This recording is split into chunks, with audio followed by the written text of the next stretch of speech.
أعوذ بالله من الشيطان الرجيم بسم الله الرحمن الرحيم السلام عليكم ورحمة الله وبركاته. Alhamdulillahi rabbil alamin wa bihi nasta'in ala umurid dunya waddin wassalatu wassalamu ala asrofil anbiya'i wal mursalin wa ala sayyidina Muhammadin wa ala alihi wa sahbihi ajmain. Rabbi shrah li sadri wa yassir li amri wahlul 'uqdatam min lisani yafqahu qawli. Subhanaka la ilma lana illa ma 'allamtana innaka antal alimul hakim. Alhamdulillahirabbil alamin. Jamaah Masjid Al-Madinah yang dirahmati Allah, pertama-tama dan yang paling utama, marilah kita selalu panjatkan puja dan puji syukur kehadirat Allah Subhanahu wa taala, yang mana sampai pada pagi hari ini kita masih dilimpahkan beribu-ribu nikmat yang tidak mungkin kita bisa menghitungnya. Pada pagi hari ini kita masih dilimpahkan iman, Islam, kesehatan dan juga kesempatan, sehingga pada pagi hari ini kita masih bisa melaksanakan sholat subuh berjamaah di Masjid Al-Madinah yang kita cintai ini. Sholawat serta salam semoga senantiasa tercurahkan kepada junjungan kita Nabi besar Muhammad sallallahu alaihi wasallam beserta keluarganya, para sahabatnya dan juga para pengikutnya yang senantiasa istiqomah menjalankan ajarannya sampai akhir zaman, dan mudah-mudahan kelak kita tergolong umat Nabi Muhammad sallallahu alaihi wasallam yang mendapatkan syafaat di yaumil qiyamah nanti. Amin ya Allah ya rabbal alamin. Jamaah Masjid Al-Madinah yang dirahmati Allah, untuk pagi hari ini yang berkesempatan memberikan tausiah adalah Bapak Ustadz Susanto dalam bab kajian hadis. Mudah-mudahan apa yang akan disampaikan beliau bisa bermanfaat untuk kita semua. Amin ya Allah ya rabbal alamin. Baiklah, untuk mempersingkat waktu kepada Bapak Ustadz Santo kami persilahkan. Bismillahirrahmanirrahim. Assalamualaikum warahmatullahi wabarakatuh.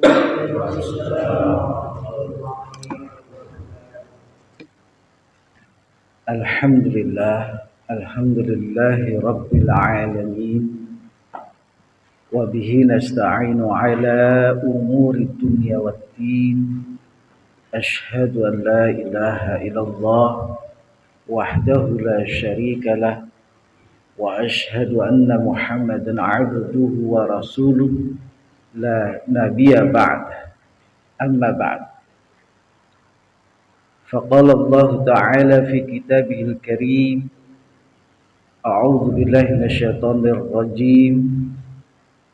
يرفع الله الذين آمنوا منكم والذين أوتوا العلم درجات. وقال النبي صلى الله عليه وسلم: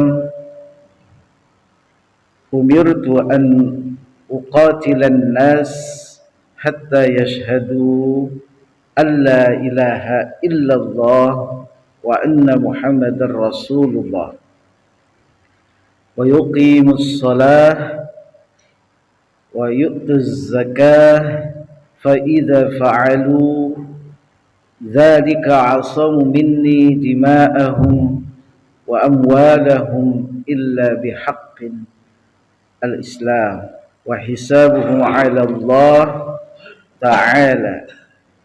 صدق الله العظيم وصدق رسول الكريم. Alhamdulillah wa syukurillah ala ni'amillah. Senantiasa Tiada kata yang paling utama yang kita ucapkan kecuali rasa syukur kita kepada Allah Subhanahu wa taala karena dengan izin dan perkenannya kepada kita sehingga kita masih diberikanlah Allah nikmat yang begitu besar, yakni nikmat iman wal Islam dan kesehatan. Itu nikmat yang besar. Yang saya maksud adalah kita menjadi manusia yang memiliki manfaat terhadap diri kita dan orang lain.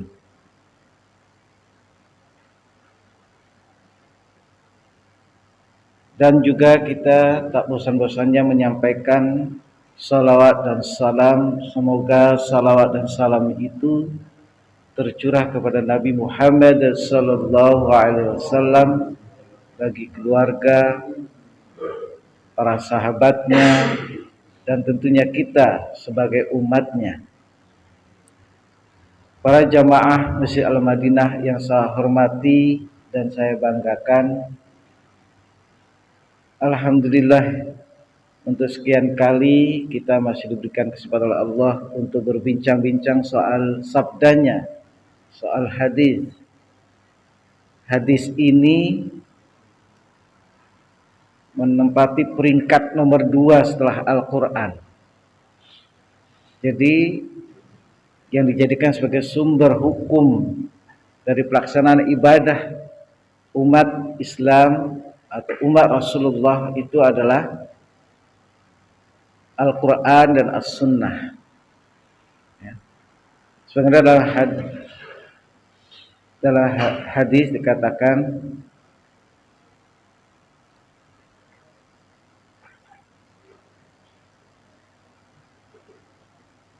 ada kata-kata atau ayat Al-Quran, wa ma atakumur rasulu fakhudhuhu wa ma nahakum anhu fantahu. Apa yang datang dari Nabi sallallahu alaihi wasallam maka ikutilah, ambillah. Wa ma atakumur rasulu fakhudhuhu, maka ambillah itu, gigit erat-erat. Wa ma atakumur rasulu fakhudhuhu wa ma nahakum anhu, dan apa yang dilarangnya, wa ma nahakum anhu fantahu. Ini ayat Quran. Apa yang dilarang oleh Nabi sallallahu alaihi wasallam maka janganlah kita menjalankannya atau mengikutinya. Wa ma nahakum anhu fantahu. Dalam hadis yang lain, man ahdasa, barang siapa yang melaksanakan perbuatan, man amila amalan laisa alaihi amruna fahuwa raddu, maka barang siapa yang melaksanakan suatu kegiatan ibadah maka akan tertolak apabila dalil Al-Quran maupun As-Sunnah itu tidak tegas. Dalil Al-Quran dan Sunnah kita tidak ketahui dengan pasti atau kita tidak yakin. Maka dalam satu ayat dikatakan wa'bud rabbaka hatta ta'tiyakal yaqin. Sungguh wajib bagi kita untuk tidak melaksanakan suatu perbuatan yang kita tidak yakini kebenarannya, atau suatu perbuatan yang dikatakan perbuatan ibadah tapi tidak pasti di dalam sumber Al-Quran maupun As-Sunnah. Ini menjadi batasan yang penting buat kita untuk selalu mawas diri terhadap segala aktivitas ibadah yang kita lakukan. Kalaulah kita memang kita yakin terhadap sesuatu itu merupakan perbuatan ibadah, itu kembali kepada subjek masing-masing, subjek ya, masing-masing. Apabila pihak lain yang tidak mengerti ya, hukumnya, dalilnya, atau sejarah daripada suatu perbuatan ibadah itu ya tidak berhak ya, sebetulnya menjadi perbuatan yang muhdas ya, bid'ah, perbuatan yang bid'ah. Bapak-bapak yang saya hormati, ini cuma untuk kehati-hatian kita. Karena ayatnya jelas, wa ma atakumur rasulu fakhuduhu wa ma nahakum anhu fantahu. Kemudian ada ayat lagi, qul in kuntum tuhibbunallaha fattabi'uni yuhibbukumullahu wa yaghfir lakum dzunubakum. Tapi perlu diketahui bahwa para jamaah sekalian, hukum selain Al-Quran dan As-Sunnah itu juga ada sebagaimana yang disusun oleh para alim, para ulama. Ya, ulama salaf. Ulama itu setelah sahabat yang kita ketahui. Tapi mereka merujuk kepada para sahabat, ada para tabi'in dan sebagainya.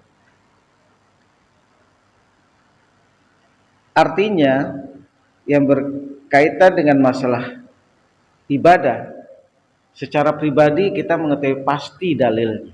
Secara pribadi, secara subjek kita mengerti dalil. Dan lebih baik dalil dhaif daripada dalil yang, kalau dibandingkan ya, dalil yang dhaif daripada dalil yang palsu.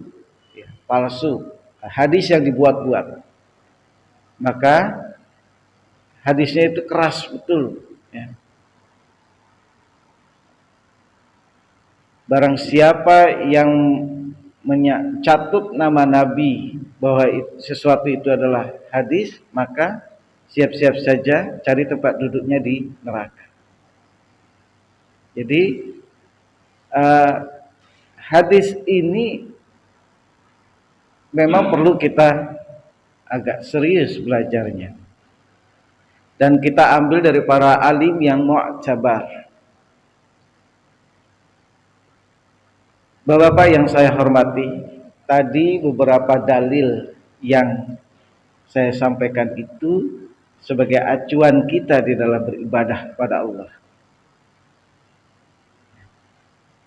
Dalil yang qat'i, ya, dalil yang qat'i, yang pasti, dan kita yakin bahwa ini adalah hadis ya.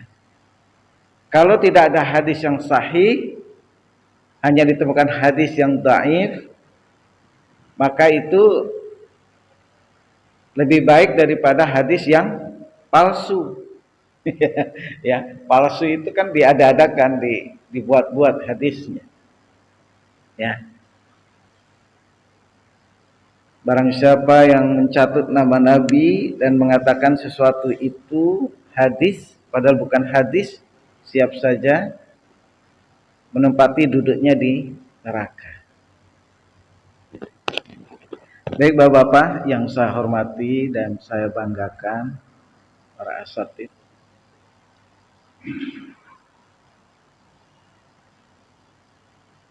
coba dibuka hadis nomor 8. Hadis nomor 8.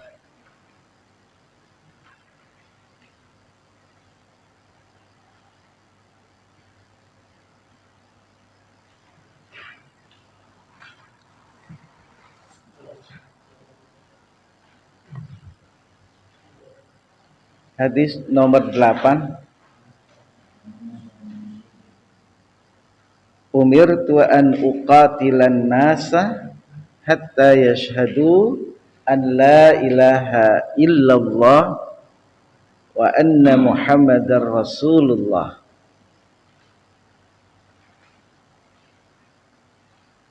Hadis ini berkait dengan sahabat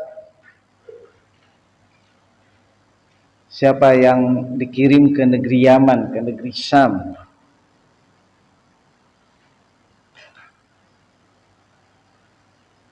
Umirtu an uqatilan nasa hatta yashhadu an la ilaha illallah wa anna Muhammadar Rasulullah.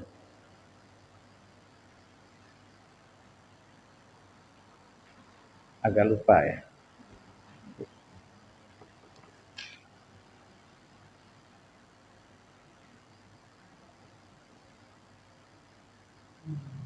Hadis ini kira-kira maknanya adalah aku diperintah, umirtu aku diperintah.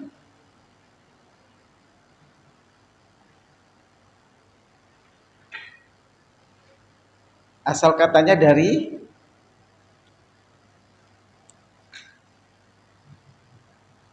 amaro yu'miru amar ya. Umirtu an uqatilan nasa hatta yashhadu an la ilaha illallah.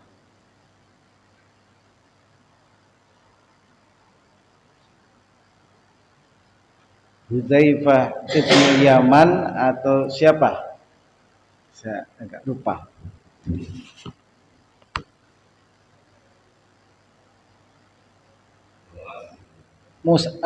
Alhamdulillah Ustaz. Mu'adz bin Jabal ya. Mu'adz bin Jabal. Kalau Hudzaifah ibnul Yaman itu adalah sirrin Nabi, sahabat yang mengetahui rahasia-rahasia yang dipegang oleh Nabi Sallallahu Alaihi Wasallam.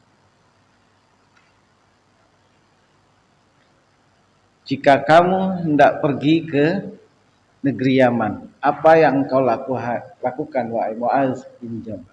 Mu'adz. Sahabat Mu'adz menjawab, aku akan hukum manusia dengan Al-Quran. Kalau tidak ada di Al-Quran, maka saya akan hukum dengan As-Sunnah, Al-Hadis Nabi Sallallahu Alaihi Wasallam. Setelah hadis, kalau tidak ada di hadis, aku memakai kekuatan akalku. Jadi makanya ada imam mazhab yang mempergunakan akal. Tapi yang sudah memang memiliki kapasitas itu. Imam Hambali, Imam Hanafi, itu kebanyakan menggunakan akal. Karena apa? Di negeri Syam itu jauh dengan Makkah dan Madinah. Tidak banyak ditemukan hadis-hadis Nabi.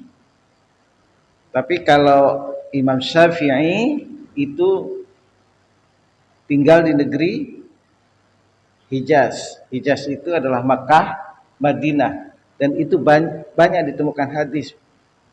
Bahkan ketemu dengan tabi'in dan sebagainya mudah. Atau sahabat Nabi bahkan ada yang ketemu. Ya. Maka Imam Syafi'i lebih banyak mengetahui hadis-hadis.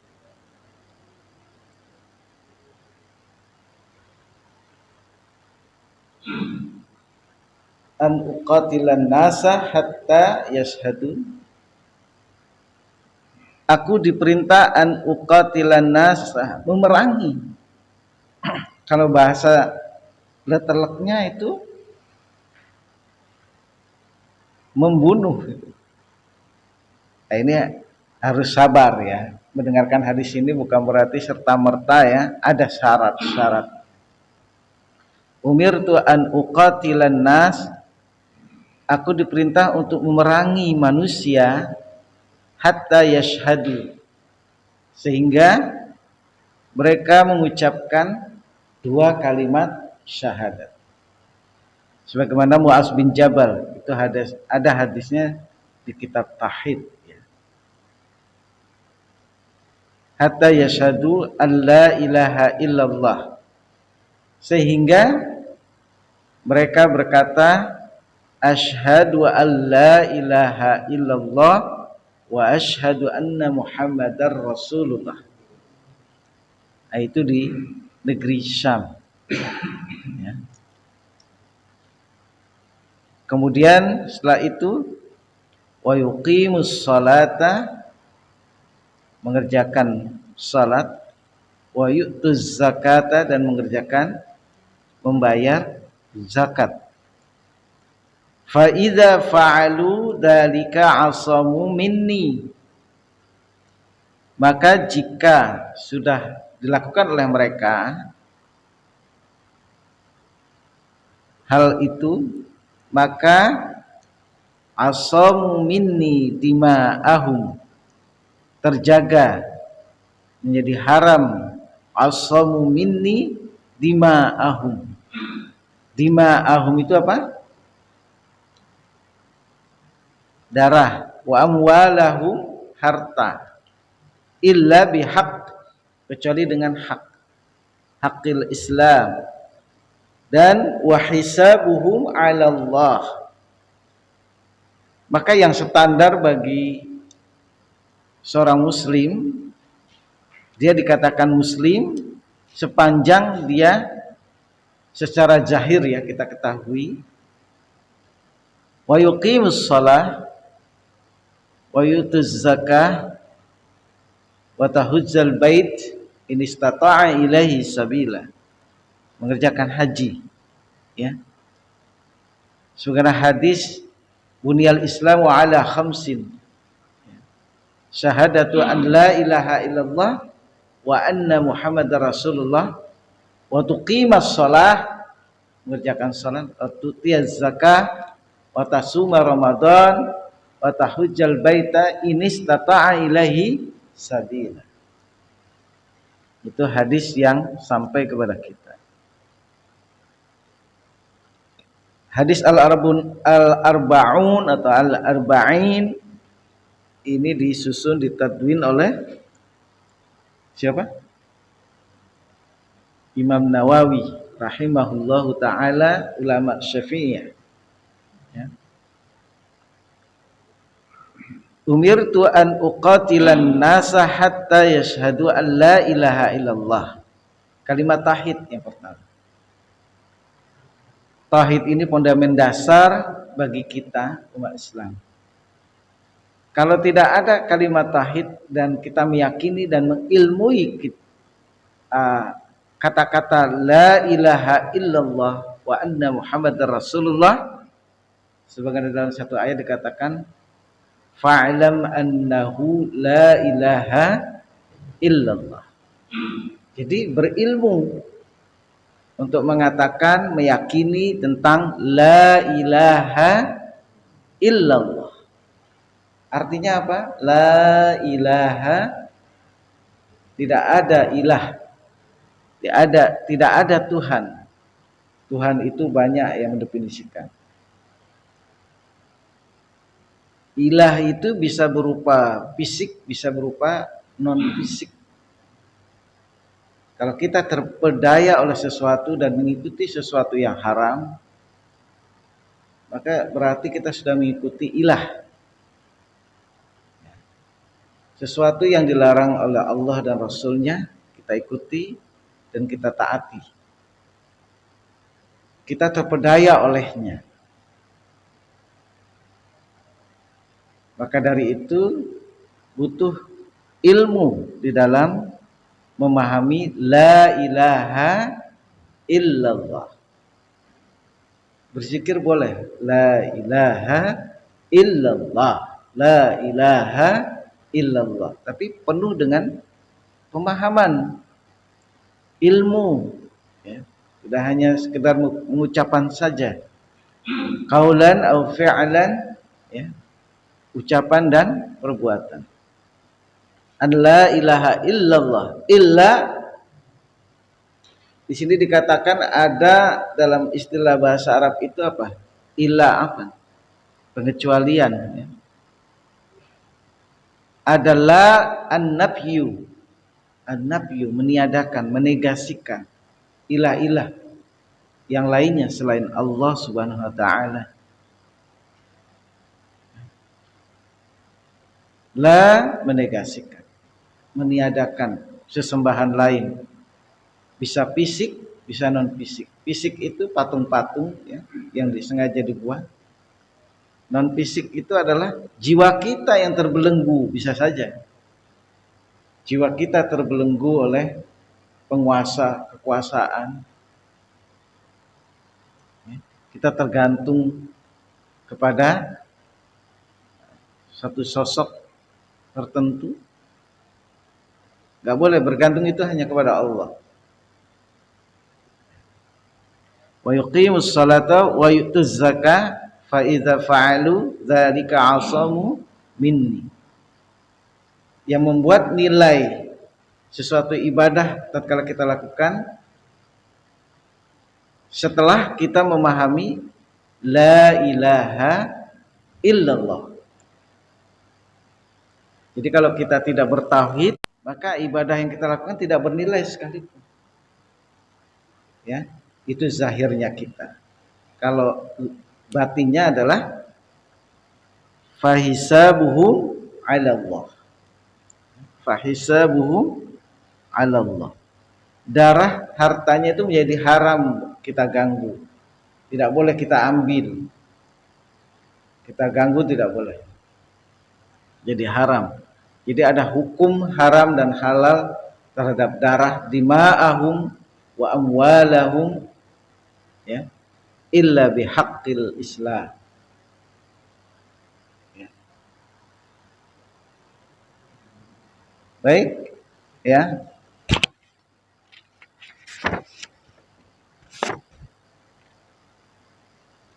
Di sini ada hadis, kembali di hadis yang ke-9 ya. Hadis ke-9 itu dibuka saja, sudah ada bukunya, lebih ringan kita. Bismillahirrahmanirrahim. Sami'tu Rasulullah sallallahu alaihi wasallam yaqul ma nahaitukum anhu fajtanibu wa ma amartukum bih fa'tu minhu mastata'tum fa innama ahlakal ladzina min qablikum kasratu masailihim wa ikhtilafuhum ala anbiyaihim. Coba ada yang menerjemahkannya, di situ kan ada terjemah. Yang keras bacanya. Ya, silakan Pak. Abu Hurairah Abdurrahman bin Sakir radhiyallahu anhu berkata, aku mendengar Rasulullah sallallahu alaihi wasallam bersabda, apa yang dilarang untuk kalian maka tinggalkanlah, dan apa yang kuperintahkan kepada kalian maka laksanakanlah sesuai dengan kemampuan kalian. Sesungguhnya yang membinasakan orang-orang sebelum kalian adalah banyaknya pertanyaan dan perselisihan terhadap para nabi mereka. Ya. Nah, ini pegangan lagi buat kita. Maka gigitlah itu. Hadis Nabi ya, gigit. Rawahul Bukhari wa Muslim. Taraktu fikum amraini lan tadillu abadan, kitaballah wa sunnatar rasul. Ini yang utama ya, sumber utama ya. Nanti ada sumber-sumber lain. Sumber utama itu adalah Al-Qur'an dan As-Sunnah. Ya. Kedua adalah Khulafaur Rasyidin. Terima kasih. Sumber utamanya adalah Al-Quran dan As-Sunnah. Kemudian kalau di dalam hadis itu wa khulafaur rasyidin, dan sunnahnya falah khulafa, khalifah yang 4. Khalifah itu siapa aja? Abu Bakar, Umar, Utsman, Ali. Nah, itu patut kita ikuti, boleh. Itu ada keterangan hadis. Kalau mereka berucap, berasar, boleh-boleh saja. Ya, kebolehan itu ada perintah dari Nabi. Wa ma amartukum bih fa'tu minhu mastata'tum. Fa inna ma ahlakal ladzi min qablikum kasratu masailihim. Nah, ini kebiasaan orang-orang Yahudi banyak bertanya kepada para nabi mereka. Kalau sekarang tidak ada nabi, banyak bertanya pada Ustaz. Ya enggak, sebenarnya ya. Walau alam bisawab maksudnya apa ini ya? Ya. Jadi jangan yang sudah pasti, sudah jelas kita tanyakan lagi, kita tanyakan lagi. Ya. Maka kita paling tidak ada ilmu standar, ya, ilmu standar bagi kita. Ilmu hadis pakai Imam Nawawi misalnya, Imam Nawawi. Ya, tafsir Ibnu Katsir. Tafsir Ibnu Katsir. Jangan kitab-kitab lainnya yang sudah diterjemahkan. Tapi memang kalau sudah diterjemahkan pun bukan berarti kita tidak perlu belajar bahasa. Perlu belajar bahasa. Itu hanya untuk membantu kita saja. Kita ini kan orang Indonesia, bukan orang Arab, bukan bahasa sehari-hari kita. Wajar kalau kita kurang mengerti atau tidak mengerti. Tapi dengan dibantu oleh saudara-saudara kita yang sudah berkemampuan berbahasa, itu diterjemahkan ke Ibnu Katsir. Salim Bahresi, Bahresi itu banyak menerjemahkan kitab Riyadhus Shalihin, Ibnu Katsir, yang sudah belajar bahasa. Jadi orang yang kita betul-betul akui keilmuannya dan sebagainya. Nah, kalau kita belajar dengan logika kita itu sangat terbatas, apalagi kita tidak mengalami belajar secara khusus di bidang ilmu-ilmu dasar agama. Nah, ini butuh belajar kepada orang yang belajar. Tapi di dalam proses belajar tidak begitu saja serta-merta diambil saja. Kita juga punya rujukan dengan penulis-penulis atau muallif yang terpercaya keilmuannya, ya, yang terpercaya. Seperti hadis Al-Arba'in. Hadis Al-Arba'in ini adalah alim yang sangat terpercaya dan mu'tabar, ya. Kalau beliau menuliskan hadis-hadis, itu adalah hadis-hadis yang sahih. Kalaupun tidak sahih, ada yang mensahihkan. Itu saya nggak tahu ilmunya itu. Kalau misalnya Imam Syafi'i bilang hadis ini sahih, imam itu yang lainnya bilang tidak sahih, itu saya di luar dari itu. Kita di luar dari itu. Ya, maka dari itu, makanya kebenaran itu butuh proses ya, butuh proses yang agak panjang. Nah, dengan dalil-dalil yang ada. Ya.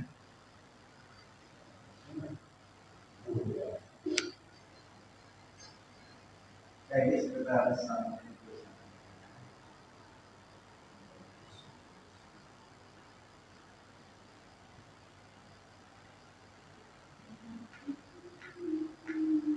sudah lama nggak nulis, pengen nulis ya, tahu ya, Bismillahirrahmanirrahim. Ya. Kalau kata-kata umir itu, saya tahu sedikit saja. Dasar. Umir itu asalnya dari amal.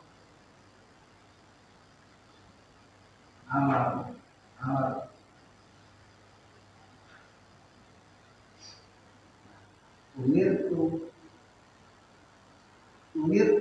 ini artinya tadi apa? Aku diperintah. Berarti ini fiil apa? Umir fiil amar. Fiil amar ini amar ya'muru. Umirna itu berubah lagi artinya.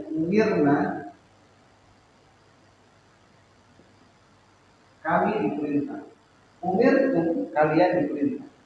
Ini adalah fi'il madhi. Kalau fi'il mudhari itu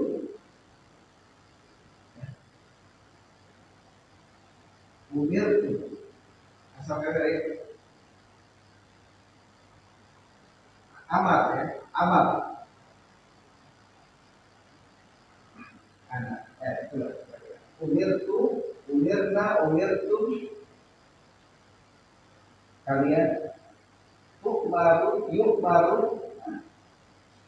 Tukmaru itu kalian diperintah. Jadi bukan ininya ya, artinya.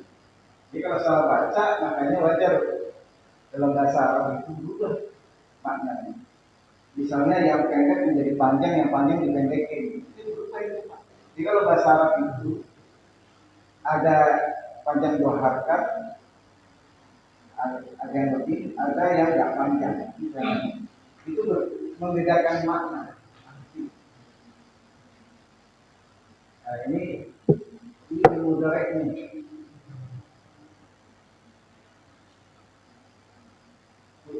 Maru atau miru atau itu. Dia diperintah, kali kamu diperintah. Kalau ini aku diperintah, aku telah diperintah sebenarnya. Benar nggak? Kami telah diperintah.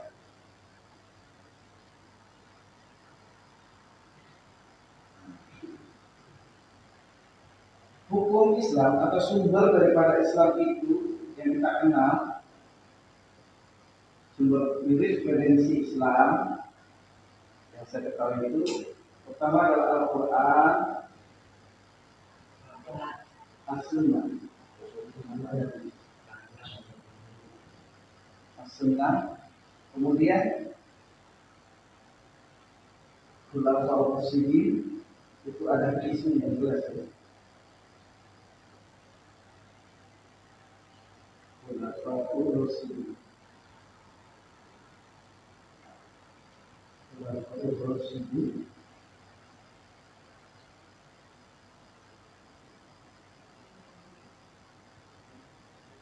Khulafaur Rasyidin, kemudian para alim, pandangan para alim, ya. Karena berbahasa Arab, kita orang bukan Arab itu, bahkan orang Arab sendiri tidak mengerti kalau tidak berilmu, ya. Bagaimana para alim kita kenal Imam Mahzab. Mahzab itu artinya apa? Imam Mahzab itu artinya apa? Ya. Zahaba. Zahaba itu artinya pergi kan?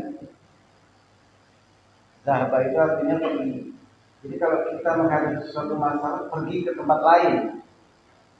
Zahaba ilaih. Misalnya kembali kepada Imam Syafi'i, kembali kepada Imam Hambali, kembali kepada Hanafi. Kalau kita tidak memahami sesuatu perkara,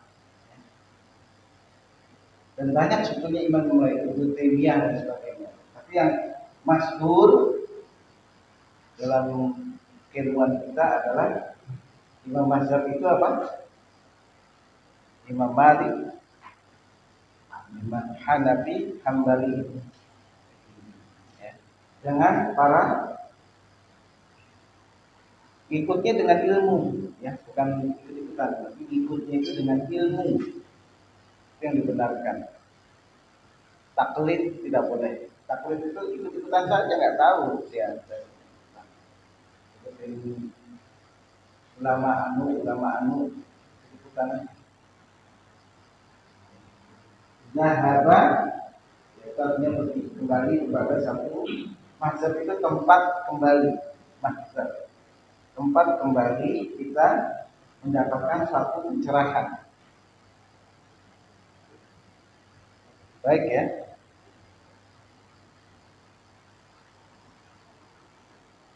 Naha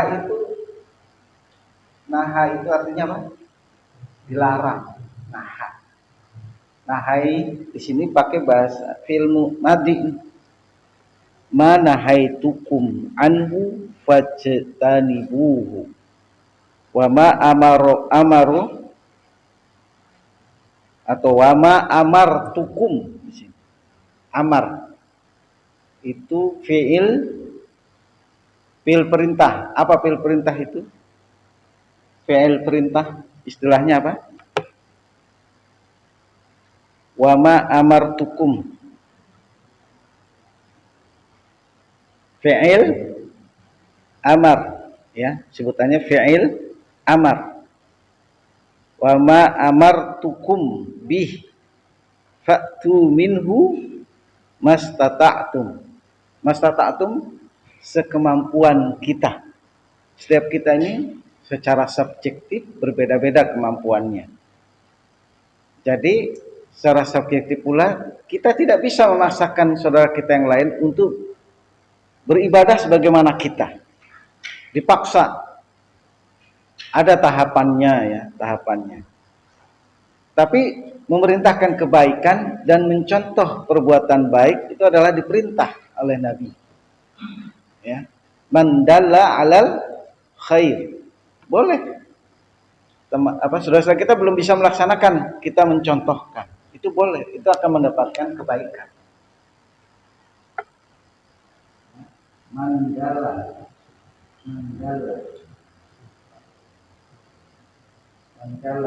dalla fi'il madhi mudhari'nya yadur. Nah, terus ada disebutkan dalil itu artinya apa? Yang menunjukkan kepada dasar. Dalil dasarnya mana? Ya. Al-Quran, dalil Al-Qurannya mana, dalil hadisnya mana? Atau kalau kita tidak memahami dalil-dalil yang asli, maka kita ambil dari Imam Mahzab atau dari imam-imam yang kita akui keilmuannya itu. Ya. Mandala khair itu apa? Perbuatan, segala perbuatan yang diridhoi oleh Allah, yang diridhoi Allah dan Rasulnya. Bukan khair itu menurut kita, persepsi kita khair itu tidak. Tapi apa yang diridhoi oleh Allah? Yang diridhoi oleh Allah itu apa? Yang sudah termaktub di dalam Al-Quran dan As-Sunnah. Ini kembali kepada Al-Quran. Kembali kepada Al-Quran yang mana? Ada dipertanyakan lagi. Sunnah yang mana? Ya. Kita nggak usah ikut-ikutan berdebat. Ya, tidak cukup ilmunya. Man dalla 'alal khair. Kalau misalnya ada melaksanakan, kita pelajari adakah hadisnya, adakah pandangan para ahli. Udah. Kalau kita harus berbeda nggak apa-apa. Karena apa? Punya dalil, punya dasar masing-masing. Ya, yang penting itu. Jangan sampai kita mengerjakan suatu perbuatan tidak mengerti dalil atau tidak pasti dalil. Mandala al khair ini umum bentuknya. Segala perbuatan yang diridhoi Allah. Kalau mencontoh mengambil barang orang lain itu bukan mandala al khair ya. Itu perbuatan dosa. Tadi kan itu. Haram darah dan hartanya, dima'ahu wa amwalahu haram asam minni. Haram itu enggak boleh. Ya. Apalagi istrinya itu enggak boleh diganggu ya. Enggak boleh. Dosa besar. Ya. Dosa besar mengganggu istri orang lain enggak boleh. Mengganggu itu pengertiannya tidak hanya sebatas mengganggu tapi macam-macam. Dosanya itu lebih besar dari apa? Kalau dia tetangga kita ganggu dan dia muslim, dosanya lebih besar. Dosanya lebih besar ya.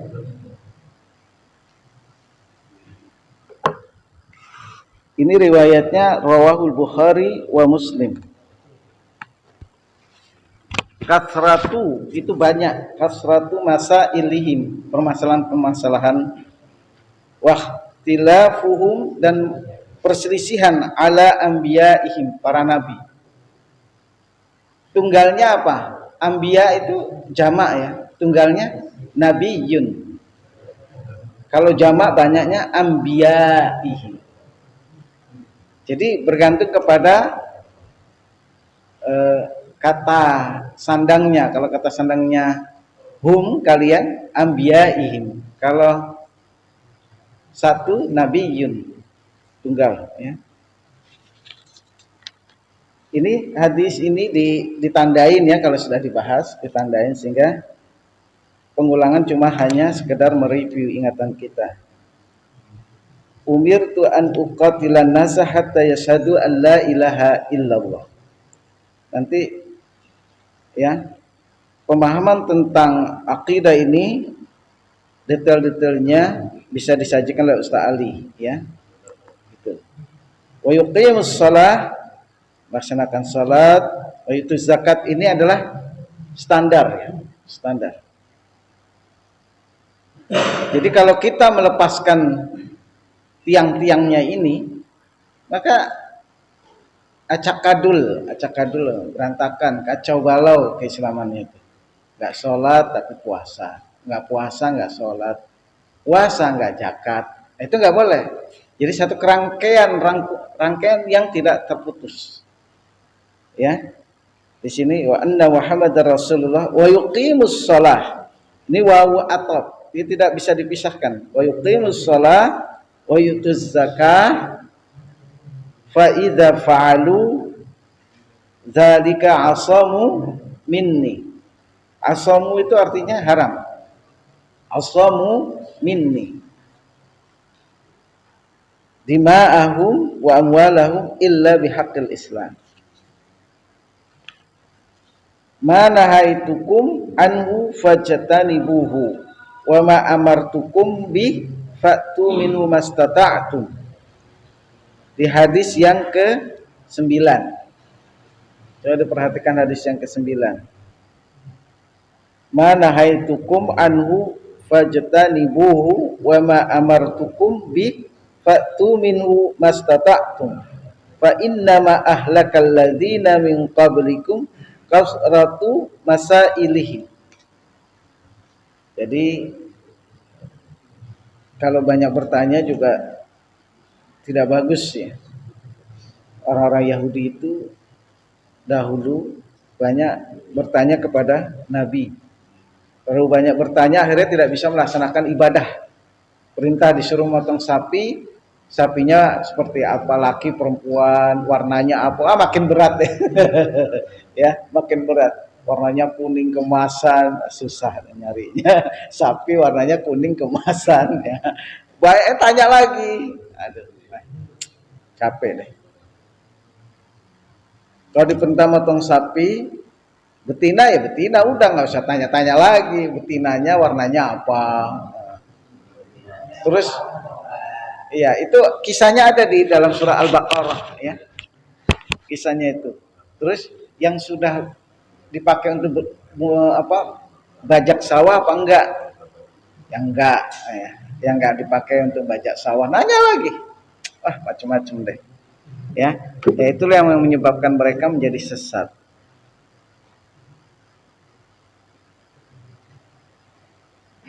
Baik, Bapak-bapak yang saya hormati, para asatidz dan yang saya banggakan, di penghujung kajian ini ada yang perlu didiskusikan atau dipertanyakan.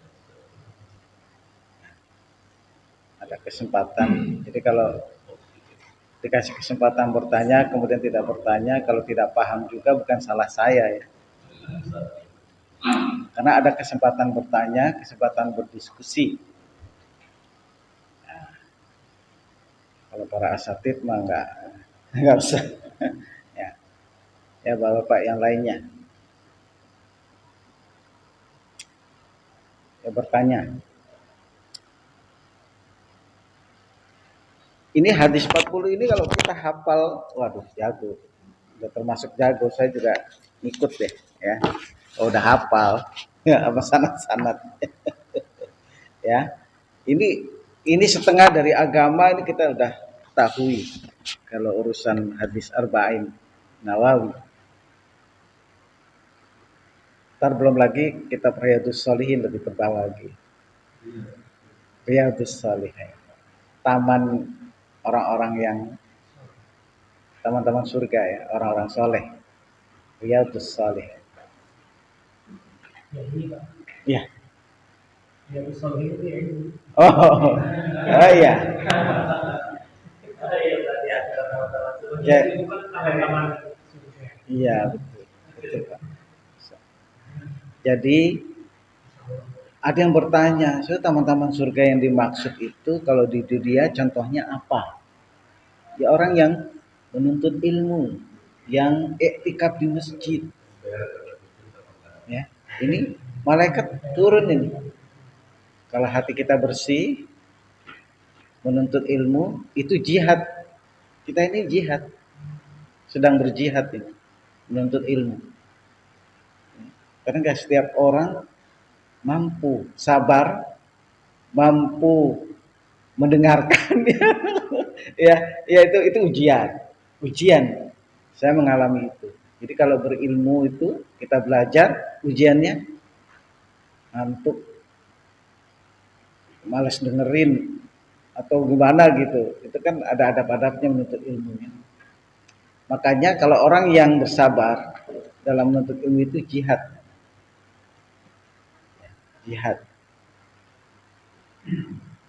Dari hatta yarji, sehingga dia kembali pulang ke rumah, itu jihad. Jadi di perjalanan ada apa-apa, terus tiba-tiba jatuh meninggal, jihad masuk. Atau kalau dia masih hayat hidup ya dihitung jihad. Walaupun rumahnya dekat, kalau kayak Pak di sana ya Pak Juwadi, itu dihitung jihad itu. Asal sabar. Ya. Iya, silakan. Iya. Jika ada juga kalau tidak akan memajukan kemundur ayat. Kita berdoa kalau panjangkan waktu umur saya, panjangkan umur kami. Apakah ketika doa kita dikabulkan, batas dari ajal itu diundur bagaimana? Bagian kita pada umur. Nanti panjang itu dulu bingung. Bosan ya. Bosan hidup. Udah tua, sudah apa itu? Nggak bisa apa-apa kalau ya. Artinya begini, kembali kepada masalah usia. Usia itu lebih kita pahami sebagai keberkahan. Makanya kalau jatuh hari tanggal kita dilahirkan, saudara-saudara kita yang lain mengatakan selamat ulang tahun. Sebetulnya itu barat ya, selamat ulang tahun. Kalau kita barakallahu fi umrika, semoga berkah umur kita. Kalau berkah itu artinya kita manfaat hidup ini. Kalau tidak bermanfaat untuk diri dan orang lain, wah sayang sekali hidup kita, merugi namanya. Maka butuh doa kita itu adalah panjang umur dan manfaat berkah. Kalau memang masa kita sudah diambil, sudah selesai, itu yang terbaik buat kita dan Allah memilih itu untuk mencabut kita. Jadi kita tidak bisa dalam ayat itu dikatakan yastaqdimuna sa'atan wa yastakhirun. Jadi tidak bisa dimajukan, tidak bisa diundur lagi. Jadi bukan begitu ya. Ya Allah. Tapi ada yang berani itu ya. Pada waktu itu apa? Nabi apa yang berani berdialog sama malaikat? Musa ya. Bahkan pernah nonjok malaikat juga. Sama Nabi Musa ya. Tasawuf. Tasawuf. Nabi Ibrahim dan Nabi Musa yang nunjuk malaikat. Ya.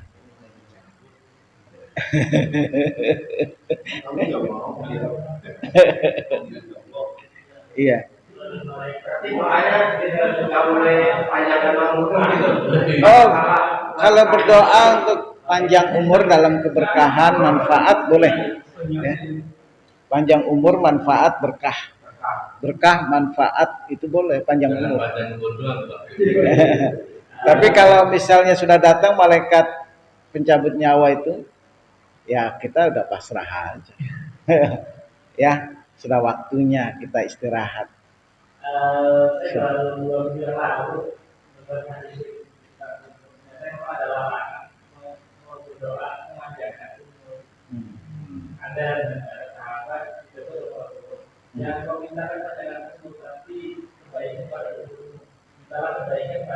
Umur, iya. Karena yang umur ya. Dan kita tidak tahu apa yang terjadi kalau kita memanjakan umur justru panjang umurnya kita jadi merepotkan orang lain gitu. Iya, saya juga baru 2 minggu ini biasanya memang ada larangan yang tidak diperbolehkan. Kita berdoa ini khusus dari orang lain tidak dilarang adalah sahabat berdoa untuk panjang umur itu bersama yang meminta banyak umur. Minta banyak umur. Kan kasihan harusnya para imam itu kalau ada perintah kalau ada dibolehkan doa di panjang umur harusnya para ulama yang umurnya panjang-panjang ya. Iya kan doa mereka harusnya para ulama yang umurnya 100 tahun 200 tahun. Tapi ulama enggak ada cuma 20 tahun 20 tahun. Ya memang ya mungkin masa kita panjang umur.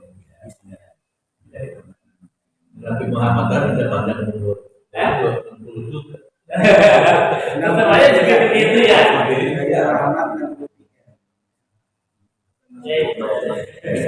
Nanti begini para jemaah ya, bahwa kita berdoa artinya agar umur kita penuh dengan kebaikan dan keberkahan, manfaat. Itu intinya dari kehidupan itu. Kalaulah kita tidak ada manfaat, tidak berkah, tidak menimbulkan efek kebaikan kepada banyak orang, waduh merugi sekali ya. Di dalam Quran surah Wal Asr itu kan sudah diingatkan, Wal Asr innal insana lafi khusr. Malah ada doa itu pendek umur malah ada doa. Oh, pendek umur. Jadi sebenarnya kalau misalnya kayak itu kan ada Islam itu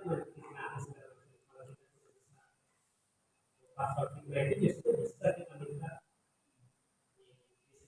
silakan karena itu ada saya dengan artinya bukan bersasa ya bicaranya dibanding kita tidak bisa mau kita itu kita banyak besar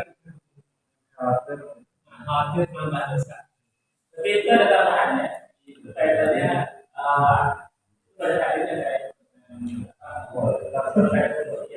ini kaitannya dengan orang yang sakit ya Allah tapi itu ternyata di ujungnya kalau baik itu baik itu ya disegerakan daripada menyiksa diri atau itu orang yang sakit walaupun ada larangan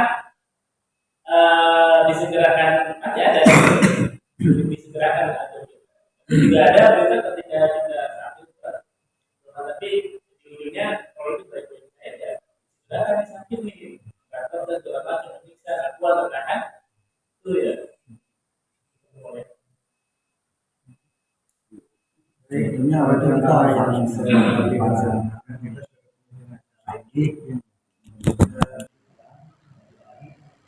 ada beberapa hal yang penting di dalam kehidupan kita adalah usia kita ini sudah semestinya selayaknya untuk berkah dan juga manfaat.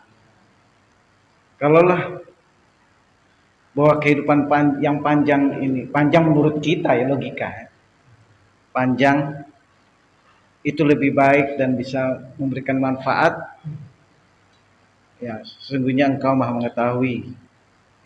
Maka panjangkanlah umur, panjangkanlah kesempatan hidup. Umur itu intinya adalah kita bisa banyak melakukan kebaikan-kebaikan. Saya tuh sampai begini, saya udah 54 tahun ya. 54 tahun rasa-rasanya udah kayaknya udah mau lansia gitu kan, lansia, menjelang lansia. Lihat ya. Ya. 54 tahun lagi pensiun. Iya.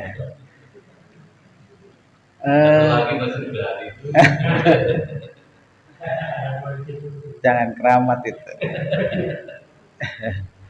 Ya artinya menapaki kehidupan itu dengan pengalaman-pengalaman yang ada dan yang kita jalani selayaknya menjadi pelajaran buat kita. Dan kalaulah umur itu panjang, para alim juga umurnya itu hanya sekitar 30 ya 40 ya. Imam Nawawi saja tidak panjang. Dan beliau itu begitu gigih di dalam memaksimalkan diri untuk bisa mendharma baktikan pada ilmuwan ya. Mentadwin Riyadhus Shalihin, hadis al-arba'in dan sebagainya. Para imam-imam yang lain juga banyak. Jadi itulah yang disebut panjang umur sebetulnya. Karena apa? Manfaat hidup. Nah, ini udah sakit-sakitan, sudah usianya tua, tapi kurang manfaatnya, itu sedih juga. Bahkan kita menyusahkan banyak orang. Dan itu sebetulnya kalau kita, dalam pandangan kita sendiri mungkin begitu, tapi ke pandangan anak enggak. Kalau anak yang saleh itu justru dia harus berbakti kepada orang tuanya. Dan itu merupakan satu ujian kesabaran dan kita mendapatkan porsi yang cukup untuk bisa tiket surga. Karena apa? Menserikatkan Allah dengan berbakti kepada orang tua. Wala tusyriku bihi syai'an. Ya. Kemudian birrul walidain. Jadi berbuat larangan syirik dan larangan durhaka kepada orang tua. Baik ibu maupun bapak, apalagi ibu. Itu jangan sampai. Kalaulah kita tidak memanfaatkan momentum sepanjang dia masih hidup, kita merugi juga. Kita lebih panjang umurnya tapi merugi, ya, karena tidak memaksimalkan untuk mengurus orang tua. Jadi kita jangan sampai nyusahin saya, ini janganlah, ya. Udah waktunya bergantian. Kita dulu waktu kecil nyusahinnya kayak apa ya orang tua? Dididik, dibiayai, minta jajan dikasih, sampai nangis, ya, sampai ke perguruan tinggi. Ya. Tapi tatkala dewasa kita, tatkala lebih kuat dari orang tua kita, kita enggan memberikan pemeliharaan yang baik karena hadis atau ayat ya. Jadi kalau mereka asyuddahu, sudah tua, itu adalah kewajiban kita. Kewajiban kita untuk memeliharanya. Ini terjadi kepada orang tua kita, saya itu sudah 3 kali bolak-balik ke rumah sakit. Ya, inilah ujian saya, sabar aja. Ya.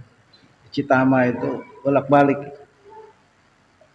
Alhamdulillah sampai sekarang udah 2 tahun lebih di tempat tidur.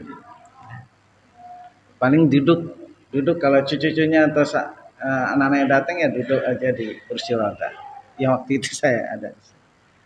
Nah, itu bergantian saja. Jadi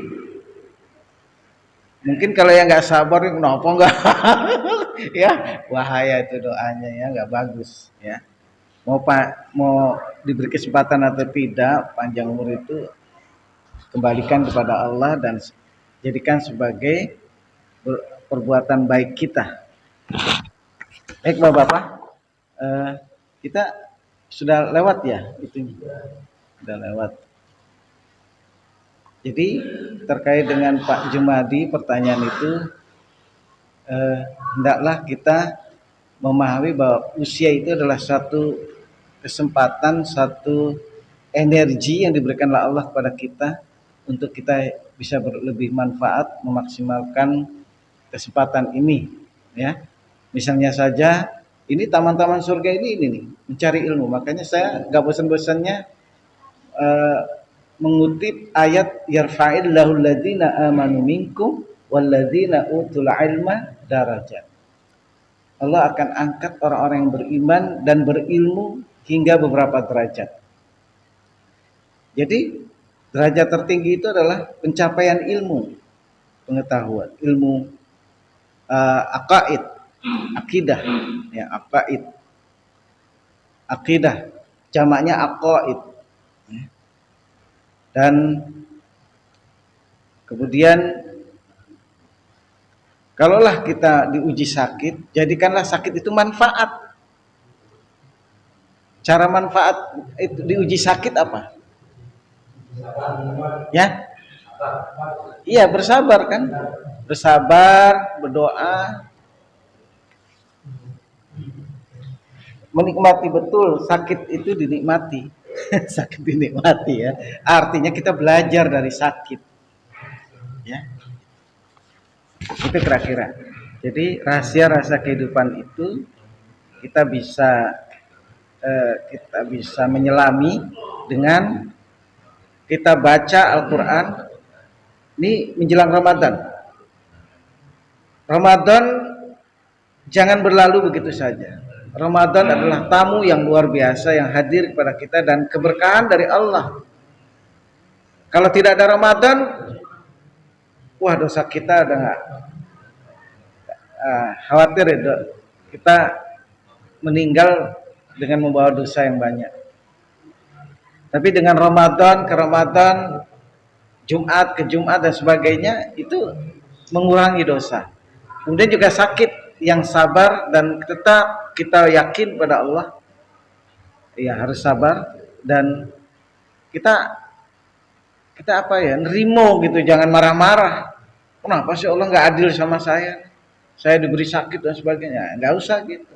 Justru dengan sakit jadi manfaat tatkala kita bersabar dan menjadi berkah, menjadi amal saleh dengan sakit itu.